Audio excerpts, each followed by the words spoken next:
స్థితి సమాజ బాధ్యతలపై చర్చ జరుగుతోంది. కేవలం కఠిన చట్టాలు నేరాలను ఆపుతాయా? ఎవరి బాధ్యత ఎంత అన్నది చర్చనీయాంశమవుతోంది. ఆడబిడ్డల మాన ప్రాణాలకు నిజమైన భద్రత ఎప్పుడన్న ప్రశ్నలు పెరుగుతున్నాయి. న్యాయం జరగడమంటే దోషులకు శిక్ష పడ్డమే కాదు, సమాజంలో మార్పు అవసరం. మరి ఆ మార్పు వస్తుందా? నిర్భయ ఘటన దగ్గర నుంచి హాత్రాస్, ఉన్నావ్, కథువా, ఇప్పుడు కోల్కతా మధ్యలో మారిందేంటి?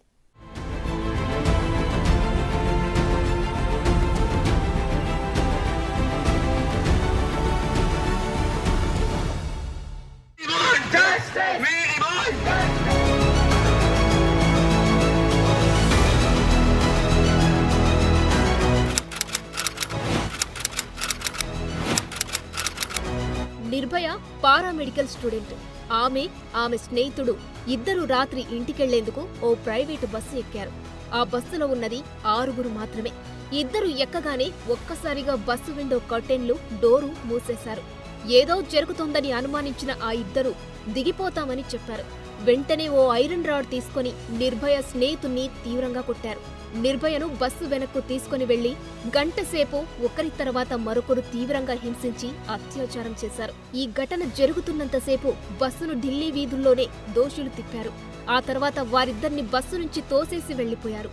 గుర్తించిన స్థానికులు పోలీసులకు సమాచారం ఇవ్వడం, హాస్పిటల్కు తరలించడం జరిగాయి. పోస్టుమార్టం రిపోర్ట్లో దారుణమేంటో బయటపడింది. ప్రైవేటు పార్ట్స్ ను తీవ్రంగా దెబ్బతీశారు. ఐరన్ రాడ్తో కొట్టారు. శరీరమంతా గాయాలు చేశారు. ఈ దారుణం గురించి తెలియడంతో ఒక్కసారిగా దేశమంతా తీవ్ర స్థాయిలో నిరసనలు వ్యక్తమయ్యాయి. ఢిల్లీ వీధుల్లో అయితే ఒకటే ఆందోళనలు. ఆడబిడ్డలకు రక్షణ ఇంకెప్పుడని నినాదాలు చేశారు. ప్రాణాలతో పోరాడిన నిర్భయ 2012 డిసెంబర్ 29న తుది శ్వాస విడిచింది. ఈ ఘటన దేశవ్యాప్తంగా సంచలనమైంది. సాక్షాత్తు దేశ రాజధానిలోనే మహిళలకు రక్షణ లేకపోతే ఇంకెక్కడ ఉంటుందని ఆందోళనలు జరిగాయి. దీంతో నాటి ప్రభుత్వం అత్యాచారం చేసి చంపాలంటేనే భయపడేలా నిర్భయ చట్టం తీసుకొచ్చింది.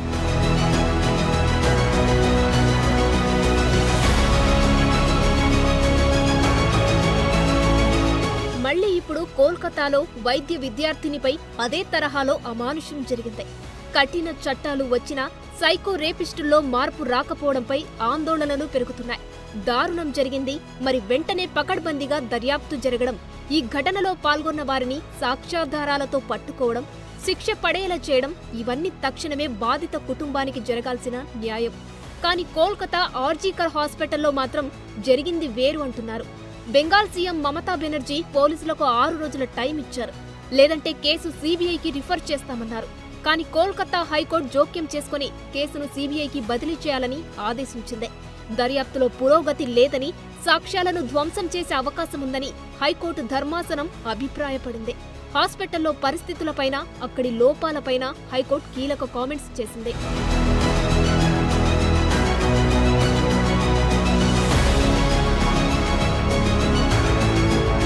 నిజానికి ఈ కేసును మొదటి నుంచి తప్పుదోవ పట్టించేలా కొన్ని ఘటనలు జరిగాయి. అవేంటో చూద్దాం. ఆగస్టు 9న ఉదయం 6 గంటలకు చనిపోయి కనిపించింది వైద్య విద్యార్థిని.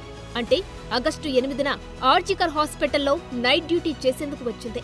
అదే రోజు రాత్రి 11:30 గంటల సమయంలో తన తల్లిదండ్రులతో ఫోన్లో మాట్లాడింది. రోజువారీలాగే మాట్లాడింది. ఏదైనా సమస్య ఉన్నట్లుగాని, బాధలో ఉన్నట్లుగాని ఏమీ చెప్పలేదని పేరెంట్స్ అంటున్నారు. ఆగస్టు 9న ఉదయం 11 గంటలకు కుమార్తె అనారోగ్యంగా ఉన్నట్లు హాస్పిటల్ అసిస్టెంట్ సూపరింటెండెంట్ సమాచారం ఇచ్చారని తల్లిదండ్రులు చెబుతున్నారు.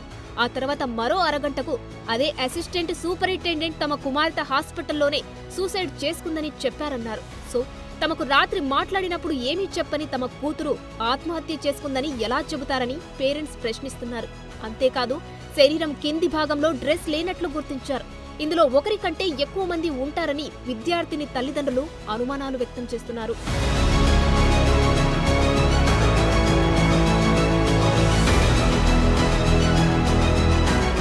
అంతకంతకు విషయం కోల్కతా అంతటా తెలిసిపోయింది. వైద్య విద్యార్థినిని దారుణంగా రేప్ చేసి చంపేశారన్న విషయం తెలియడంతో ఆర్జికర్ హాస్పిటల్కు పెద్ద ఎత్తున జనం వచ్చారు. సిటీ నడిబొడ్డున ఈ నిర్లక్ష్యం ఏంటని నినాదాలు చేశారు. దీంతో ర్యాపిడ్ యాక్షన్ ఫోర్స్ ను రప్పించి సాయంత్రం పోస్టుమార్టం చేయించారు. ఈ రేప్ అండ్ మర్డర్ చేసినట్లుగా చెబుతున్న సంజయ్ రాయ్ గురించి కూడా కీలక విషయాలు వెలుగులోకి వచ్చాయి. అతడు పోలీసులకు సివిక్ వాలంటీర్గా పనిచేస్తున్నాడు.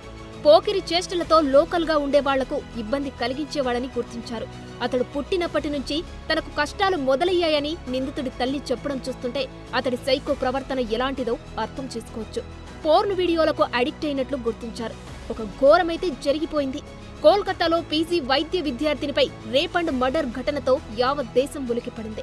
బాధితురాలికి న్యాయం చేయడానికి బదులు నిందితుడిని రక్షించే ప్రయత్నాలు జరిగాయా అన్న డౌట్లు పెరుగుతున్నాయి. రోజు పెద్ద సంఖ్యలో రోగులు వచ్చే హాస్పిటల్లో సరిగ్గా సీసీ కెమెరాలు కూడా లేకపోవడం ఏంటన్న ప్రశ్నలను తెరపైకి తెచ్చాయి. సరైన సంఖ్యలో సెక్యూరిటీ లేకపోవడం కూడా అనుమానాలను పెంచుతున్నాయి. ప్రభుత్వ ఆసుపత్రుల్లో నిర్లక్ష్యాన్ని ఈ ఘటన గుర్తు చేస్తుంది. నిర్భయ ఘటన తర్వాత కఠిన చట్టాలు వచ్చినా నేరాలు అరికట్టడంలో వైఫల్యాలు జరుగుతూనే ఉన్నాయి. హత్రాస్ నుంచి ఉన్నావ్ వరకు, కథువా నుంచి కోల్కతా వరకు ఇదే దారుణ ఘటనలు రిపీట్ అవ్వడం సభ్య సమాజం తలదించుకునేలా చేస్తున్నాయి.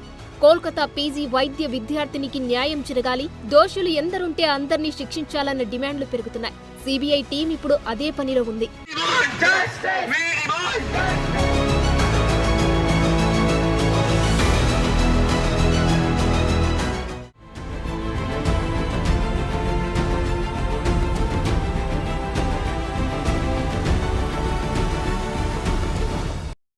అడ్డుగా లేవు, అన్నింటికీ తెగించారు. ఉరి తీసిన డోంట్ కేర్ అని సంజయ్ రాయ్ అంటున్నాడంటే అతడి మానసిక స్థితి, సమాజ బాధ్యతలపై చర్చ జరుగుతోంది. కేవలం కఠిన చట్టాలు నేరాల్లో ఆపుతాయా? ఎవరి బాధ్యత ఎంత అన్నది చర్చనీయాంశమవుతోంది. ఆడబిడ్డల మాన ప్రాణాలకు నిజమైన భద్రత ఎప్పుడన్న ప్రశ్నలు పెరుగుతున్నాయి. న్యాయం జరగడమంటే దోషులకు శిక్ష పడ్డమే కాదు, సమాజంలో మార్పు అవసరం. మరి